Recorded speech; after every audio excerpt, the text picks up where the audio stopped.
కొంతమంది జ్యోతిష్యులు రాజకీయంలో దిగాలనో, లేకపోతే రాజకీయంగా ఎదగాలనో, లేకపోతే రాజకీయాలకు జ్యోతిష్యం చెప్పుకొని హైకి పెంచుకోవాలనో, ముఖ్యంగా బీఆర్ఎస్ పార్టీ రాజకీయాలకు పేమెంట్కు జ్యోతిష్యం చెప్పి భవిష్యత్తు లేకుండా పోయినటువంటి కొంతమంది జ్యోతిష్యులను ఇప్పుడు మనం చూద్దాం. తర్వాత మనం కొన్ని విషయాలు మాట్లాడుకుందాం. భవిష్యత్తులో రాబోయేటువంటి ముఖ్యమంత్రి తెలంగాణ రాష్ట్రానికి కేసీఆర్ గారి. అయితే అమ్మా ఒక మాటగా చెప్పాలంటే మళ్ళీ పూర్తిగా కూడా టీఆర్ఎస్ వస్తుంది. ఎన్ని ప్రయత్నాలు చేయండి, ఎవరైనా దూసుకురండి, ఎంతైనా ఎంతమంది అయినా దూకండి, మళ్ళీ ఈసారి కూడా హ్యాట్రిక్ కొట్టడం ఎట్టి పరిస్థితులలోనూ 6 100 126 వచ్చేది టీఆర్ఎస్ అండి, అందులో సందేహమే లేదు. అసలు ఈసారి కేసీఆర్ గారు గెలవడానికి ఎంతవరకు అవకాశం ఉంది? తప్పనిసరిగా ఆయనే ముఖ్యమంత్రి అవుతారు.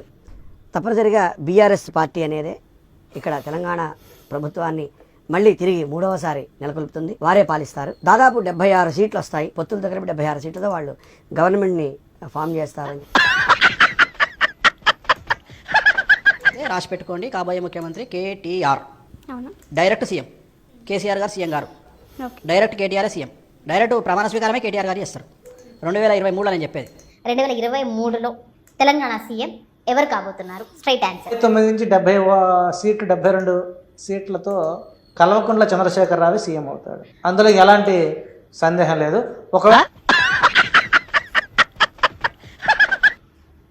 చూశారు కదండి, ఇది వీడియో సారాంశం. జ్యోతిష్యులు ఒక సామెత ఉంది మనకి, కవితకేది కాదు అనర్హం, కుక్క పిల్ల సబ్బు బిల్ల చెప్పు బిల్ల అన్నట్టుగా ఈ యొక్క జ్యోతిష్యులు రాజకీయాల్లోకి చొచ్చుకురావాలన్న ప్రయత్నంలో బీఆర్ఎస్కు వంతపాడి భవిష్యత్తు లేకుండా చేసుకున్నారండి. మొత్తానికి కేసీఆర్ ఏమిచ్చాడో ఏమో కానీ మన వేణుస్వామికి ఇంకా ఇతరత్ర వాళ్ళకి జీవితాన్ని అయితే కోల్పోగొట్టాడు. వీళ్ళకైనా బుద్ధుండ వల్లే ఒక పార్టీ వస్తుంది, ఒక పార్టీ రాదు. ఏదో వ్యక్తిగతంగా ఒక వ్యక్తికి జ్యోతిష్యం చెప్పాడంటే ఒక అర్థం ఉంది. రాజకీయ పార్టీకి చెప్తారు. ఇంకా నయం మన వేణుస్వామి అయితే పెళ్లి చేసుకొని ఫస్ట్ నైట్ కాకముందే చెప్పేస్తాడు జాతకం, విడాకుల గురించి. అలాంటి వాళ్ళు విచిత్రంగా కూడా ఉంటారు.